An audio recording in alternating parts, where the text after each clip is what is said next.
A very familiar text that I would like to talk about for a few moments is 2 Corinthians 12. 2 Corinthians chapter 12. Because Paul is struggling with something. We've been talking over the last few weeks from the subject, God, why are you killing me? Because sometimes you feel like God is not on your side. Instead of the great God that you know and love making things better and better, it seems the more you call on him, he seems to be letting them get worse and worse.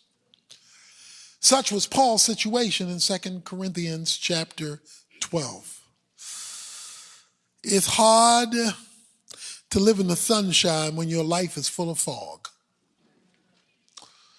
You know the sun is up there somewhere, you just can't see it because your vision, your sight of vision is very limited and very narrow.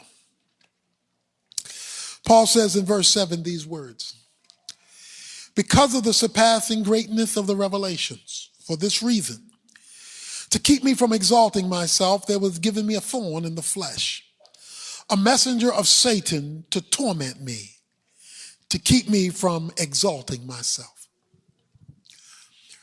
Paul says, I had a thorn. The Greek word for thorn was used of a splinter or a needle or a fish hook, the point of a fish hook. It was an ongoing irritation that he couldn't shake. He calls it a thorn. We've grown up and many of us have put our hands in the thorn bushes and have been cut and had that thorn stick. Perhaps you've had a thorn or a splinter in your finger and you couldn't get at it. You get a needle and you're digging and digging and digging. In fact, the more you try to get rid of it, the worse things get if you can't get rid of it. Because you're trying to get rid of it. You're trying to get rid of this thing, this situation, this pain, this needling, and it's driving you crazy. He says, I had a thorn in the flesh. It was related to my physical life. Now, Paul doesn't tell us what the thorn is. There are many guesses. We know from statements that Paul makes throughout the New Testament, he had eye problems. He says in one place, I've written with large letters so that you could read them, so that he had to be able to see to write. He talks about eyes in a number of cases. So yeah, they could have had an eye problem. So it could have been a physical thorn.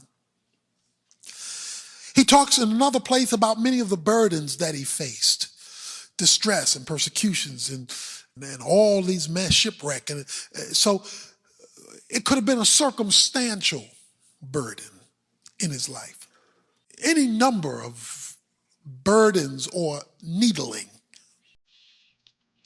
My guess, and it's a guess because he doesn't say, well, maybe he says, it depends on how you interpret it, because he says in this verse, a messenger of Satan. So it could be a person in his life who's driving him crazy. Anybody have a messenger of the devil? The Bible talks about Satan having human messengers, people who are demonically inspired to make our lives miserable. And you can't get rid of them. You know, maybe you work next to them and nobody's getting transferred. Nobody's getting relocated. Nobody's getting fired. And you can't shake it. Maybe you live with them. And they're messengers of the devil. In fact, sometimes we say that about people. You ain't nothing but the devil, right? We say that about people. So it could have been a person, but we don't know because he doesn't say. We do know that it was the devil behind it. And the devil, through whatever this thorn was making life horrific. Horrific. It was needling him, and he couldn't shake it. He couldn't do anything about it. He couldn't get rid of it. Here's something you need to know about a thorn, and it's a critical principle. It's a difficult one to accept, but it's critical if you're going to deal with the thorn. Nothing but nothing gets to you, even if it's from the devil, that doesn't pass through God's fingers first. The devil is not sovereign, God is. He's powerful, but he's not sovereign. Even God said to the devil, have you considered my servant Job? So the devil only got to mess with Job because God okayed it. So we've got to get something straight, and it may shake your theology. It may make your theology uncomfortable to know that God, here it is, will sometimes use the devil to carry out his purposes. Now that can mess with you a little bit. That can throw you off a little bit because our position is God and the devil are at odds with one another. They're at war with one another. They disagree with one another. It's good versus evil. But God, in his purposes, will at times use the devil to fulfill God's purposes. Peter told Jesus, everybody's going to forsake you except me. In Luke 22, I am your man. I am never going to leave you and forsake you. Jesus tells Peter, Satan has requested to sift you as wheat. Satan has made a request to have you, which means Satan gets to you by permission because he made a request. He has requested to sift you as wheat. Then Jesus said, but I'm praying for you that your faith fail not. So Satan has to get approval. Sometimes, many times, maybe even most of the time, God blocks him, but not all the time. Not all the time. Why? It raises the question, why? Why would God allow the devil to get to me as one of his children? A number of reasons. Number one, this is the positive. There's a positive reason and a negative reason. Let me give you the positive.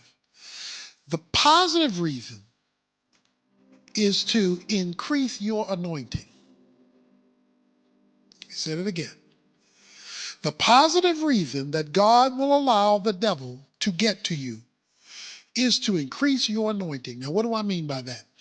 To expand your usefulness for God. God will let the devil mess with you so that you can experience more of God. Notice what he says, verse 7, first line, because of the surpassing greatness of the revelations. For this reason, to keep me from exalting myself, that was giving me a thorn. Because of all that God had done and was going to do through me, he allowed Satan in. So I have some good news, even though you won't be happy to hear it, for those who have thorns, irritants that you want to shake and you're trying to shake, but they won't go away. God has something special for you. I've got good news for you. Now, you're feeling bad about it because it's a thorn, it's an irritant. But the good news is God has something special for you. If you read the first portion of chapter 12, Paul has been escorted into the third heaven to see things no other man has ever seen. He's the only man who has been escorted or translated to heaven who's been allowed to come back to earth to talk about it. He said, I saw things that are unlawful to utter. In other words, I can't even tell you what I saw. It would blow your mind, he says. I can't, I've been held in secret. It would be Paul who would author 13 books in the New Testament, the largest New Testament writer. It would be Paul who would pen the theology of the church, the book of Romans. It would be Paul who would be the master influencer of Christianity for the ages.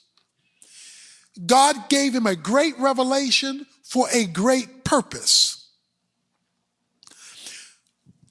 So what I want you to do now in your thorn, if you happen to have one right now that you're dealing with, is I want you to know God has something special going on. The negative side of the thorn. To keep me from exalting myself. There was given me a thorn in the flesh, a messenger of Satan, to torment me. Oh. So this thing is driving me crazy. To torment me. To keep me from exalting myself.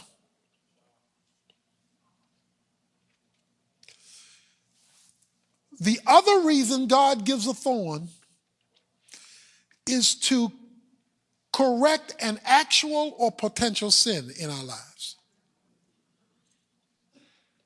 Here was the sin of pride. See, when you've been to the third heaven and you're the only one that's been there, you're the only one on earth who can talk in detail about what heaven is like.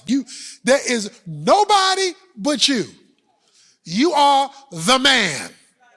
You are the one. It's easy to get the big head if you're the only one. And he's the only one. Nobody can do that but him. That tells us that Paul either had the problem or had the propensity for the problem of pride. So God put something in his life to keep him humble. Something in his life as a reminder that his anointing, his calling,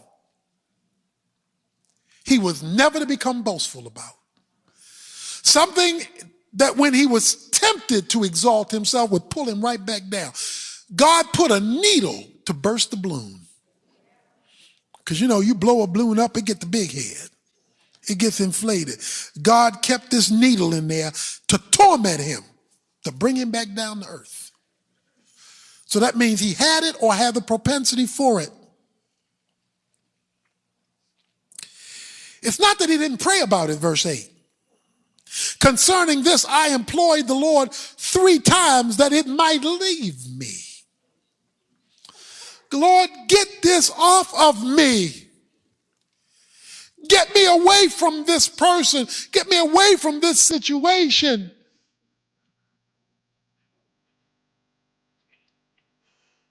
There's been a situation where every time it looked like you're about to get out, you get drugged back in. He says, I'm talking to God. I'm talking to God about 3 times.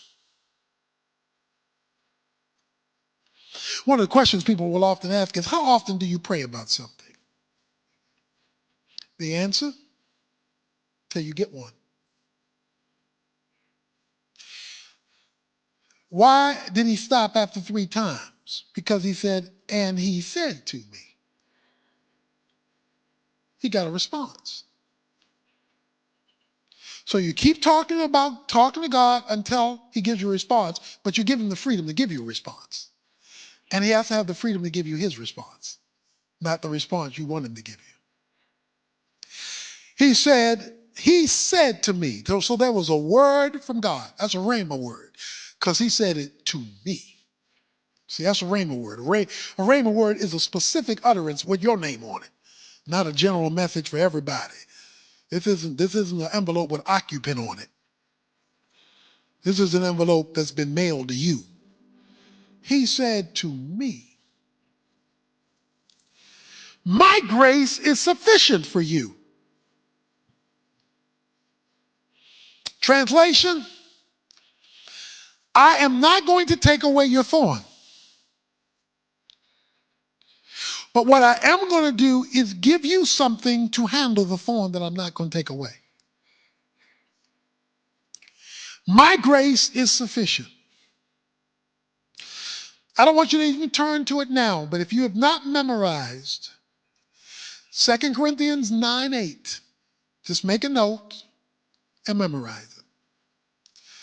That verse will hold you steady when life is tormenting you.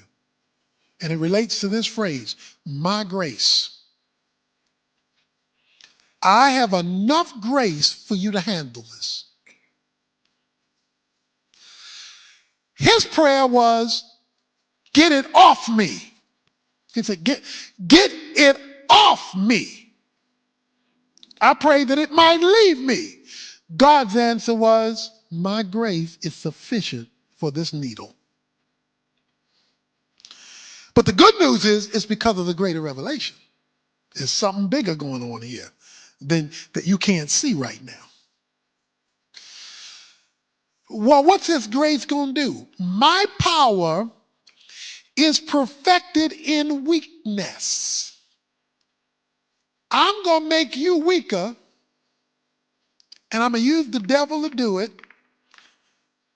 I'm going to use the devil to make you weaker so that you can see my power.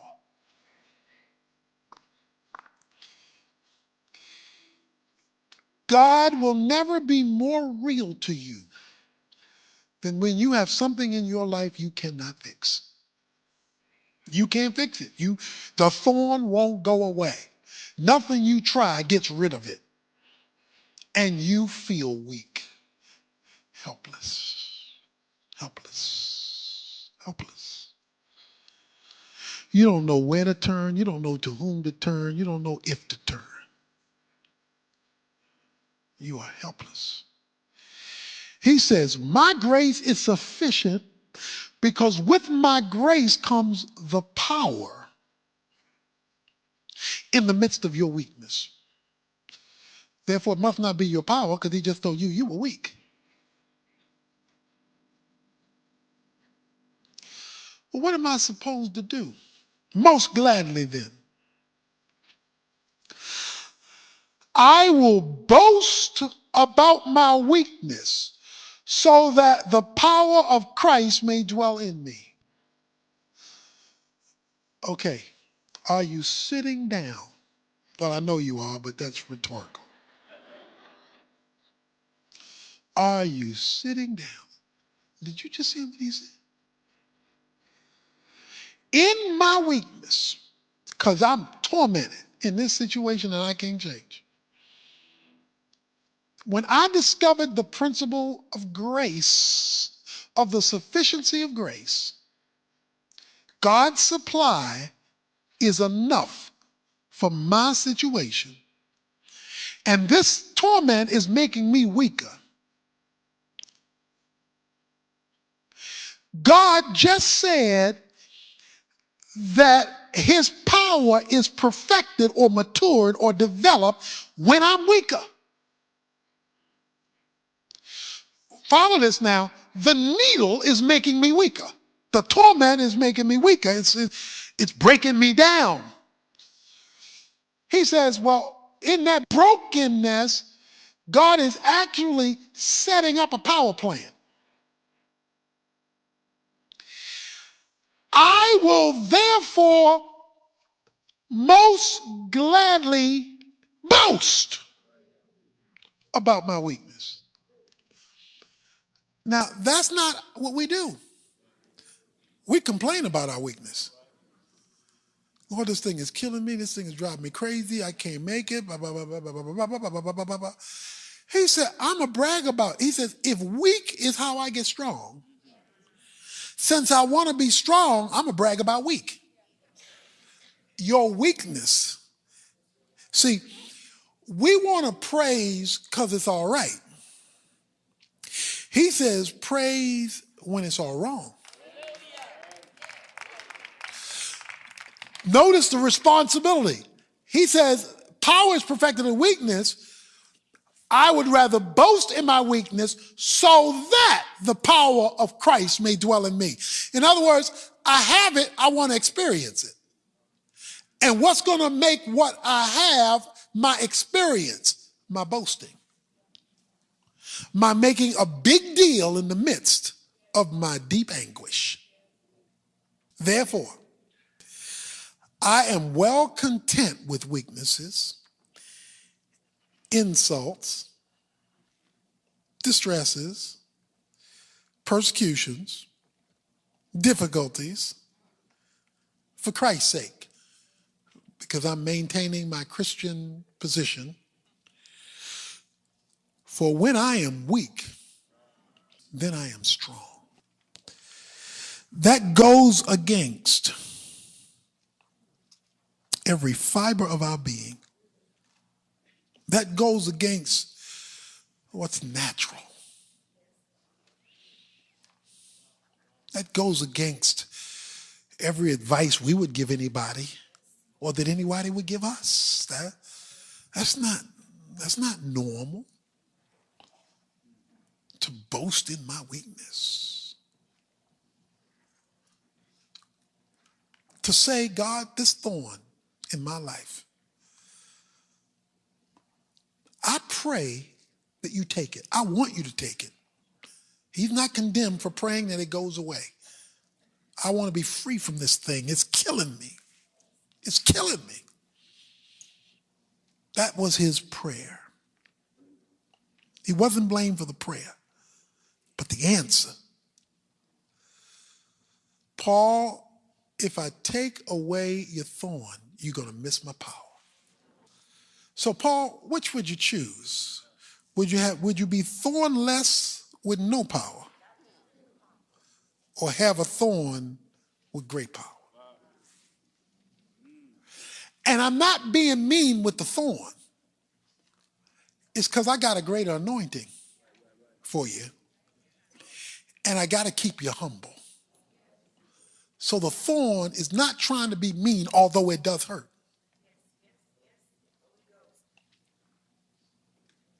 When my son Anthony was small, and he had his first major asthma attack, and he needed a shot of epinephrine. And we took him to the doctor. And this is the first time he saw this long needle. And the doctor simply said to me, would you hold him down? Because as soon as he saw that needle coming, he went off. Because he was getting ready to get hit with a thorn, a needle. And I held him down, and he had one question as he screamed and hollered, why are you helping him hurt me? And that's what I was doing. I was helping the doctor hurt him because the doctor was going to hurt him with the needle. But I understood something he didn't understand. That in the pain of the needle would be the power that he needed to face the issue that he was dealing with. While you're waiting for your change, and it's okay to wait for your change. It's okay to wait for